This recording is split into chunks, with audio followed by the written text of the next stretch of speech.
Good day, I'm Andrea Chisholm and this is your JIS News for Thursday, December 18. Earnings from stopover arrivals for the first 10 months of this year have increased, standing at $1.7 billion. This reflects a growth of 5.1% over the same period in 2013. Tourism Minister Dr. Wickham McNeil says that through the recently established Tourism Linkages Hub, work is being done to spread those earnings through the other sectors of the local economy, such as agriculture, manufacturing, entertainment and transportation. The hub also facilitates the sharing of information between local suppliers and tourism interests on the types and quantities of goods and services required. Regular trade exhibitions and networking sessions are also being arranged to facilitate the development of fruitful business relationships between tourism partners and players within other vital sectors. With a further $3 reduction in the price of gas today, consumers are being urged to monitor prices at the pumps to ensure the reductions are fully passed on to them. Energy Minister Philip Powell has called for Thursday, December 18 to be Pump Watch Day.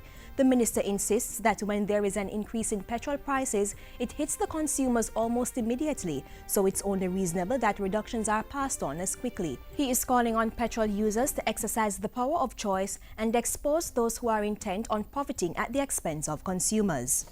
A new $94 million market has been officially opened in Black River, St. Elizabeth. It was officially opened to the public last Wednesday. Local Government and Community Development Minister Noel R. Scott says the market's model is part of the vision for the overall development of agritourism and the re-establishment of Black River as a prime commercial hub. When completed, these markets will look nothing like what we have been accustomed to.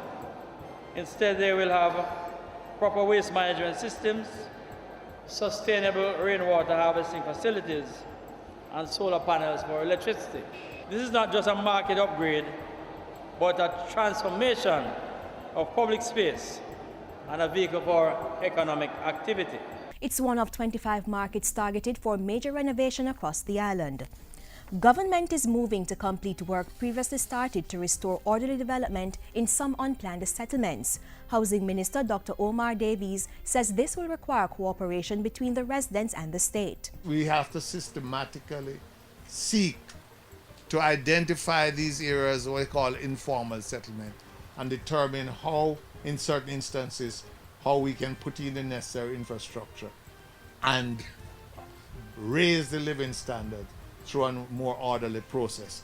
Dr. Davies was speaking recently in Boscobel, St. Mary. He also indicated that government would be looking into utilizing its available lands to provide housing solutions for low-income earners. If we don't seek to address the housing needs of those at the bottom of the income ladder, they will address these needs themselves. They will, and you don't have to theorize about it, you see. And that brings about a range of problems in terms of unplanned development, in terms of environmental issues. Dr. Davies said the plan was to see how best to marry the assets of the state with the sweat equity and actual payments from residents. President of the Inter-American Development Bank IDB, Luis Alberto Moreno, arrived in Jamaica today for a two-day visit that will include meetings with the Prime Minister, Minister of Finance and other senior government officials. Those meetings are to take place on Friday, when Mr. Moreno is also expected to meet with the leader of the opposition, the private sector, trade unions and civil society. The trip coincides with activities for the celebration of the IDB's 45 years of partnership with Jamaica and will include visits to a number of IDB-funded projects. The IDB is one of Jamaica's development partners, contributing to programs to improve fiscal sustainability, enhance social protection and security measures, and improving Jamaica's business climate. And finally, Prime Minister Portia Simpson Miller has welcomed news of diplomatic relations being re-established between the governments of Cuba and the United States.